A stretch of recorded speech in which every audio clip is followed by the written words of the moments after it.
Hello everyone, Tyler King here with a new episode of NuReview. Today I'm going to be doing a review of the 1979 album by DEVO, Duty Now for the Future. Duty Now for the Future is the second album released by DEVO out of Ohio. The lineup here is going to be the exact same as on their debut, Are We Not Men?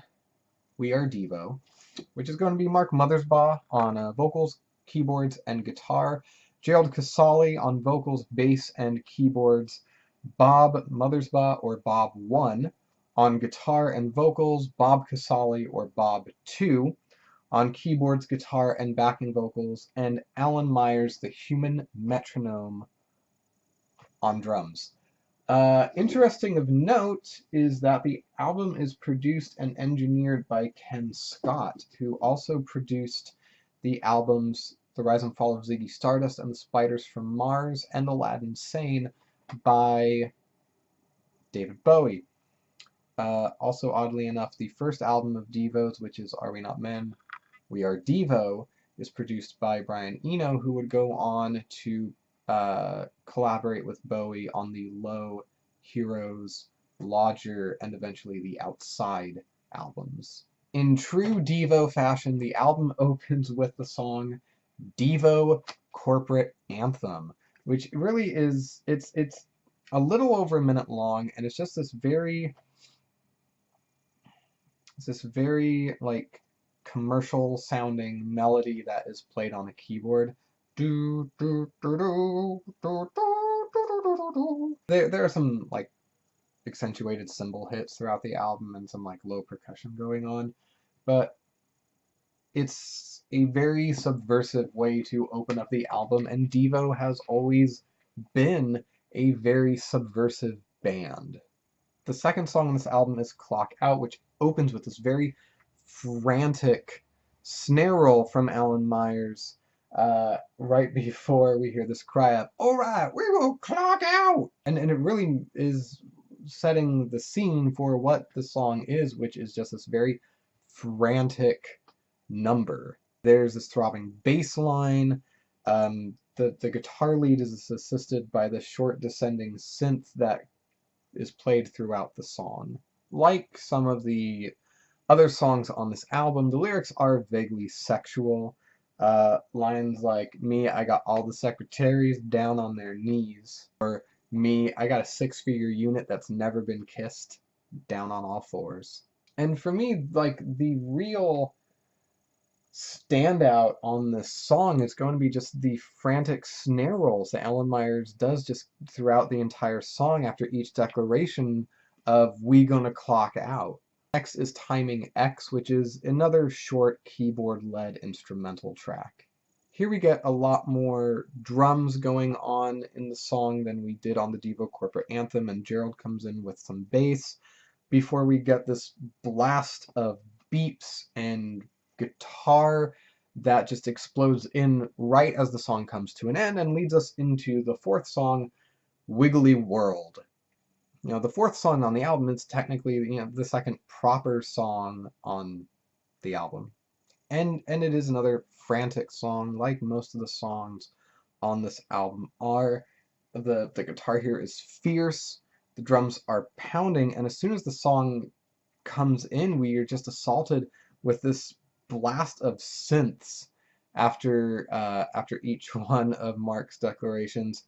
"So I do this, and I do that." Also repeated towards the end, whereas the entire band is going, "Wiggle, wiggle, wiggle."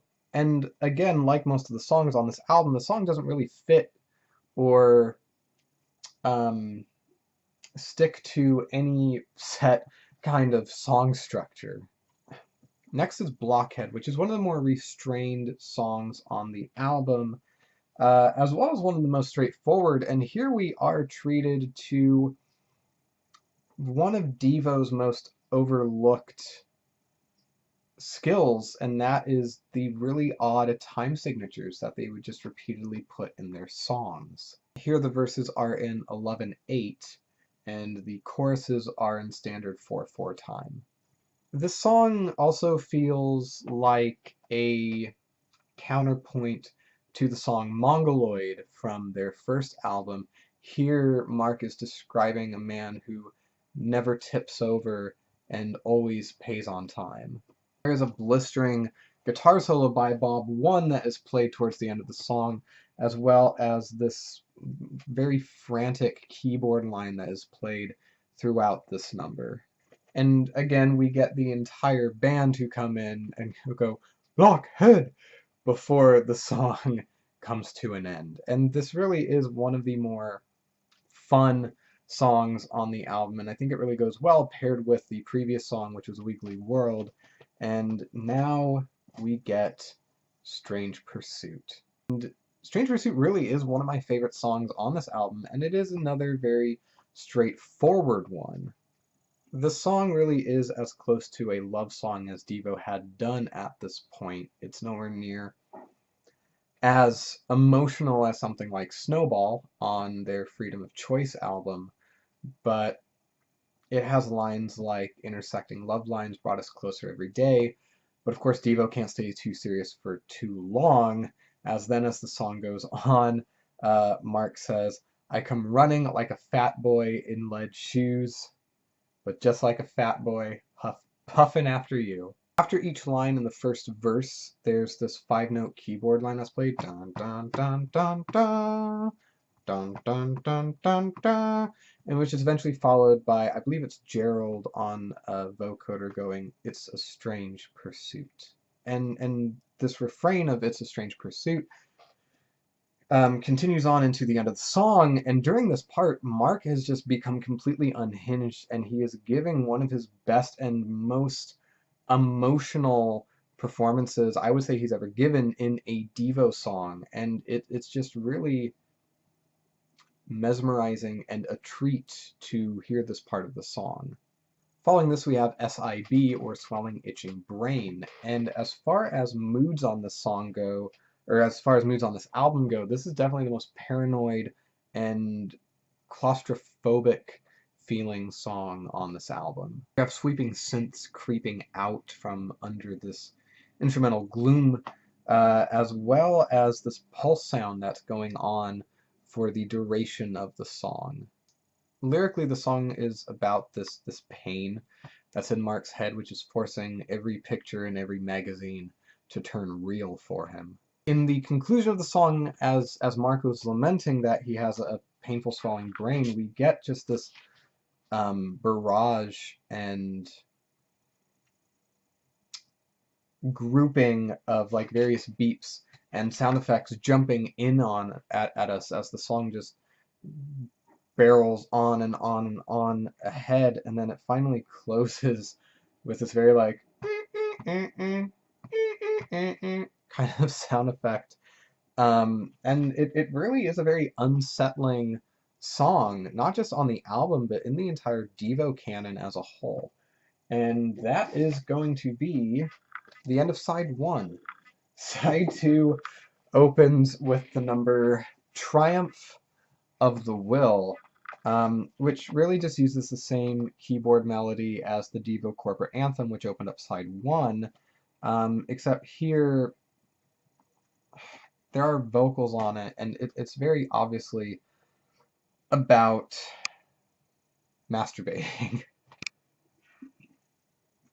It was a message from below. It was a sticky situation. I mean, this is not a very subtle song, and it's very amateur. And when I say it's very amateur, what I mean is it's very juvenile, and not juvenile in the fun kind of like praying hands that DEVO had done on the first album, but it just, I don't know. I'm not a fan of it, to be honest. Next we have The Day My Baby Gave Me a Surprise, which is seemingly another love song. Mark sings, "We could once more live together, go out on a loving spree," although it seems like there's something a little bit more sinister going on here. I mean, Mark eventually ends up singing, just before the accident, my baby would look at me." I think it could possibly be about Mark's girlfriend going into a coma, maybe waking up from a coma, but I can't be quite sure.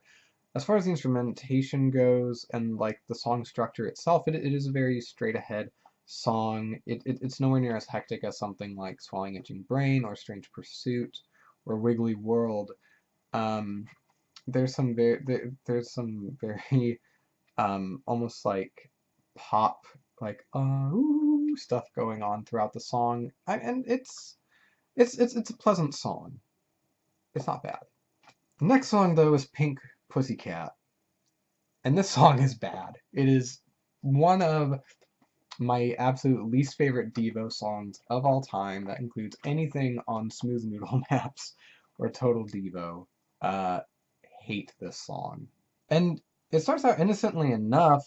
Bob One is showing off some pretty cool guitar skills, but then once the lyrics start, it's just like Pink Pussycat, blah, blah, blah. And I'm just like, I just shut the fuck up, man. Like this, the song really doesn't need to be on the album, and it really almost it just kind of like pisses me off. Like I really don't like this song. Um, it's very irritating. And the next song is Secret Agent Man, though, which I would say next to Smart Patrol, Mr. DNA, which will be the next song on this album, their version of Secret Agent Man is probably the most famous one in this collection of songs. Oddly enough, it's actually sung by Mark One, or Bob One, I should say. And his voice, he's not made to be a singer, which just kind of makes his performance here that much more endearing. It kind of, I don't know, it's almost like this childlike naivete that Bob One has in his voice, and I really do enjoy this cover. It's very straightforward. They don't really take any kind of experimental approach to with it like they did with their cover of I Can't Get No Satisfaction, but it's a solid song, and it really is a nice change after Pink Pussycat. Next we have Smart Patrol slash Mr. DNA, and in case you can't tell by the song title, this song really is told in two parts. There's a Smart Patrol part, and then there's a Mr. DNA part at the end of the song. The Smart Patrol section opens with this deep synth buzz as this simple beat plays over it, and we get this synth line going on over it. The song really is all about repetition, and what I mean when I say that is that the first verse is sung 3 times. The first time is by Mark, the second time is by Gerald, and the third time is by Bob One, and it's the exact same thing. The same can be said about the chorus. Smart Patrol, nowhere to go.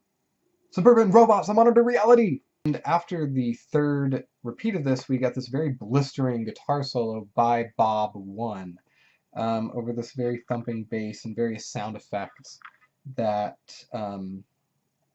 that go on, and then the song just jumps ahead. All of a sudden we get this very frenzied blast of instrumentation, and it's just like, and the song is just like barreling ahead into the Mr. DNA section. And we're introduced to the title character, Mr. DNA, who is an altruistic pervert who forces Devo to sacrifice themselves. My camera's blurry. To sacrifice themselves so that others may live. This part is much more fast and more raw than the Smart Patrol section of the song, and this is probably the best song on the entire album. It's also the most popular, which I think does go hand in hand with it, and it's really the only song on the album that the band performed live regularly. I would say performs, but I really don't know about the future of the band after they did the Hardcore Devo tour. They haven't really done anything since then. But I hope that they tour again because I really like them. The final song on the album is Red Eye. It opens with the sound of a synth warming up, which then turns into a keyboard line, and Alan jumps in on the drums, and the song just barrels along. The other members soon join in with their instruments.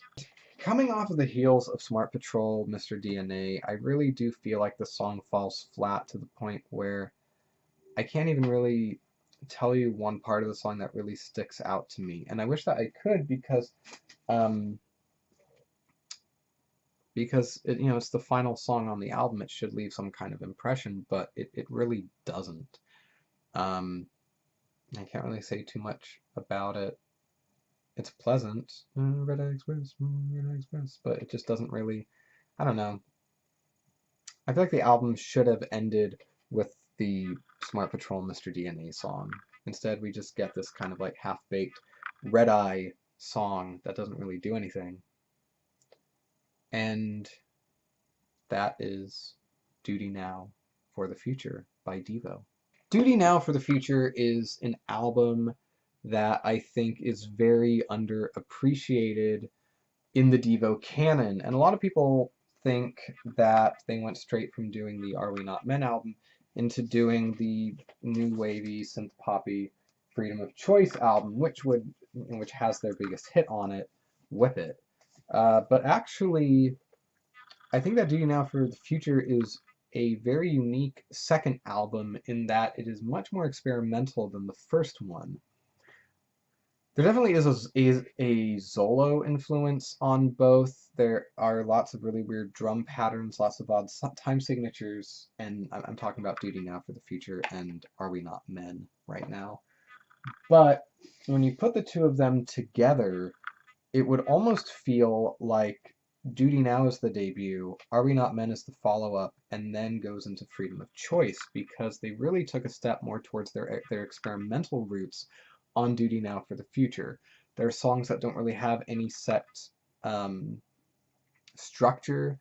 The lyrics are a lot more weird and out there in parts, and it just feels like a much more loose album than Are We Not Men. That being said, though, it is also kind of a disadvantage because then you get songs like Pink Pussycat, Triumph of the Will, Red Eye, The Day My Baby Gave Me a Surprise.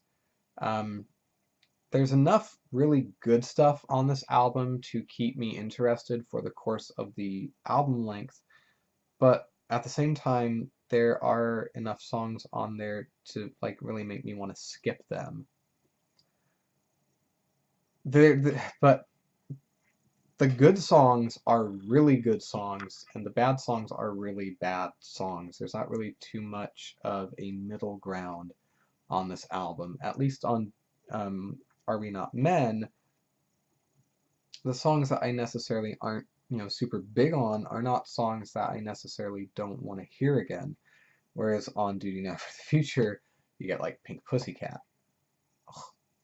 And it's really not a bad album, and there really is a lot on it to want to make me at least revisit it, just not as often as the albums immediately before and immediately after. And looking at the track list one more time, if I were to pick favorites, would definitely be Smart Patrol, Mr. DNA, definitely Strange Pursuit, and probably also Wiggly World. As far as least favorite songs, funny enough, they're all on side 2. Triumph of the Will, Pink Pussycat, and Red Eye. I do think that this album is front-loaded, and I've noticed that after saying this, and I was kind of thinking it as well. Really, the only two songs on the second side that make it worth it for me are their covers of Secret Agent Man and Smart Patrol, Mr. DNA. I think that if they had cut a few of the songs on and not kept it as long as it is, it really would be a contender for their best album, up there with the ones immediately before and immediately after it, but just unfortunately there's too much filler on this album for me. Which is not to say that it's a bad album, because again, the great songs really do make up for it. I'm trying to remember what my rating for this album is. I know what I want to give it in my head, but is it? Yeah, it's exactly what I thought it was. At the end of the day, I would give this album a 7 out of 10. It is good. It is not great. It does have some great songs on it, though. And that is my review of Duty Now for the Future by DEVO. So, what do you think? Did you love it? Did you hate it? Do you agree with me? Do you disagree with me? Is this your favorite DEVO album? Is it your least favorite DEVO album? I hope it's not, because there are some worse ones than this. But please leave all comments, criticisms, anything like that in the comment box below. Thank you again for watching. One more time, Duty Now for the Future by DEVO, 7 out of 10. This is Tyler King with NuReview. Thank you for watching. I will see you next time.